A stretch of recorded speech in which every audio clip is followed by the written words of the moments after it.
Hello. देखो बच्चों, आज मैं कक्षा 7 के बच्चों को काक श्रगालियो कथा, जो आपकी हिंदी की अनिवार्य संस्कृत का द्वितीय लेसन पाठ है, उसे समझा रही। देखो बच्चों, ये कहानी है एक कोई की और एक लोमड़ी की। पहले इसका थोड़ा सारांश पढ़ लीजिए। देखिए, एक कौवा था, वह इधर उधर घूम रहा था। उसे एक रोटी मिल गई। वो रोटी को खाने के लिए पेड़ पर बैठा, तभी उसको लोमड़ी ने देख लिया। लोमड़ी ने सोचा, क्यों ना ये रोटी मुझे खाने के लिए मिल जाए। अब उस रोटी को लेने के लिए वो अपने मन में सोचने लगी और कि किस तरह से कोई से इस रोटी को प्राप्त किया जाए। कौवा जाकर एक पेड़ की डाल पर बैठ गया और रोटी को खाने की सोचने लगा। लोमड़ी ने कोई से कहा, अरे कौवे, तुम तो बहुत सुंदर हो और तुम्हारा रंग भी बहुत अच्छा है, तुम्हारे पंख भी बहुत सुंदर हैं और तुम्हारी तो आवाज़ भी बहुत अच्छी है। तुम्हारी आवाज़ को सुनकर मेरे कानों को बड़ा संतोष मिलता है। अपनी प्रशंसा को सुनकर कौवा बहुत खुश हुआ और वो काम करने लगा। लोमड़ी की जो चालाकी थी वो काम कर गई। जैसे ही कोई ने काम करने के लिए अपना मुंह खोला, रोटी उसके मुंह से नीचे गिर गई और लोमड़ी उस रोटी को उठाकर भाग गई। देखो, इससे ये पता चलती है कि कभी भी अपनी प्रशंसा को सुनकर खुश नहीं होना चाहिए। देखना चाहिए कि दूसरा आपकी प्रशंसा क्यों कर रहा है। अब मैं इसके संस्कृत के एक एक लाइन का अर्थ आपको बताते हुए चलूँगी।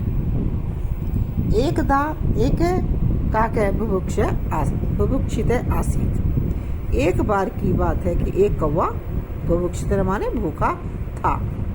भोजनम प्राप्तुम स इतस्ततः अभ्रमत। भोजन को प्राप्त करने के लिए वह इधर से उधर घूमा। सहसा सह एकाम रोटिकाम प्राप्तवान। अचानक ही उसे एक रोटी मिल गई।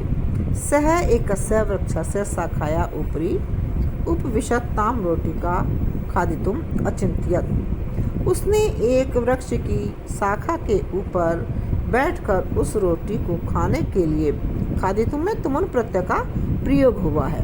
अचिंत्यत सोचा। एक श्रगाली काकम रोटिकाम च अपश्यत। एक लोमड़ी ने कोए के पास रोटी को देखा।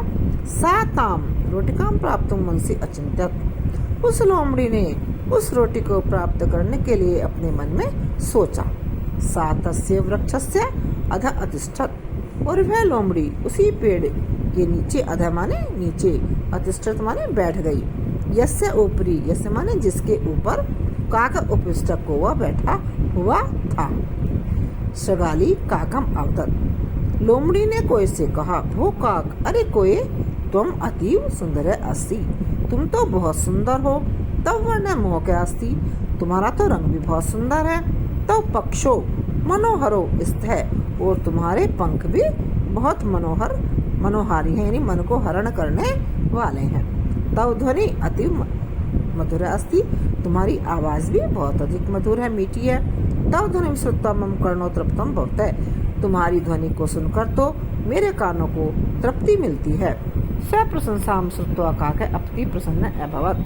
अपनी प्रशंसा को सुनकर कौवा बहुत खुश हो गया। यदेव स काव इति ध्वनिम कर्तुम आरभत। जैसे ही उसने काव इस ध्वनि को कर्तुम तुमन प्रत्यय का प्रयोग उसमें करने के लिए करना शुरू किया, तथा तस्य मुखात रोटिका, तभी उसके मुंह से रोटी भूमो एतत् पृथ्वी पर गिर गई। एतदर्थम एव श्रगाली तस्य प्रशंसा, जिसके लिए उस लोमड़ी ने उसकी प्रशंसा की थी। सा शीघ्रम एव रोटिकाम गृहीत्वा तस्मात् स्थानात् पलित्वा। और उसने शीघ्रता से उस रोटी को प्राप्त करके उस स्थान से वह भाग गई और उस रोटी को खा लिया। देखो बच्चों, अब इसका जो आपका अभ्यास कार्य है वह भी मैं तुम्हें थोड़ा सा समझा दे रही हूँ। क्या बुभुक्षित आसीत। भूखा कौन था? काके बुभुक्षित आसीत। कौवा भूखा था। सहसा काके किम प्राप्तवान। अचानक कोए को क्या प्राप्त हुआ? सहसा काके रोटिका प्राप्तवान। अचानक कोए को रोटी प्राप्त हुई। श्रगाली किम प्राप्त मनसि अचिंत्यत। लोमड़ी ने क्या प्राप्त करने के लिए मन में सोचा? श्रगाली रोटिकाम प्राप्तुम। यहाँ पर रोटिकाम आ जाएगा, बाकी सब्जी का रहेगा। श्रगाली रोटिकाम प्राप्तुम मनसि अचिंत्यत। कस्य मुखात रोटी का भूमो अपतत, किसके मुख से रोटी भूमि पर गिर पड़ी। कस्य के स्थान पर क्या लगा दो है, काके मुखात रोटी का भूमो अपतत। इस तरह से आपको थोड़ा परिवर्तन करके आपके प्रश्न का जो उत्तर है आपको इसमें मिल जाएगा। अब पाठ के पदों से रिक्त स्थानों की पूर्ति करनी है।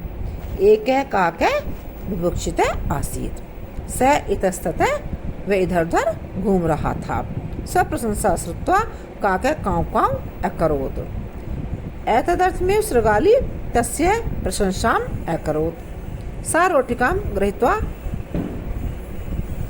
तद स्थानम पलायिता, वह रोटी को प्राप्त करके वहां से भाग गई। निम्नलिखित पदों का अपने वाक्य में प्रयोग करें। भोजनम यानी भोजन, अहम भोजनम अकरोत् अकरोम, रोटिका अपतत, स्वान जो सृगाली थी लोमड़ी थी उसे रोटी मिल गई, तो इसका क्या बनाएंगे हम, सृगाली रोटिकां प्राप्तवान, तव पक्षो सुंदरो, निम्नलिखित मिलाकर काकम अवदत्, तदोपरि एतदर्थ में प्रशंसाम अकरोत्। संस्कृत में अनुवाद, एक काक है, इसमें आ जाएगा बुभुक्षित है आसीत, कौवा पेड़ की डाल पर बैठा था, काक है वृक्षस्य डालम अतिष्ठत, उसने एक रोटी पाई, सह एक रोटिकाम अप्राप्तम, सृगाली अवदत् त्वम अति सुंदरम अस्ति।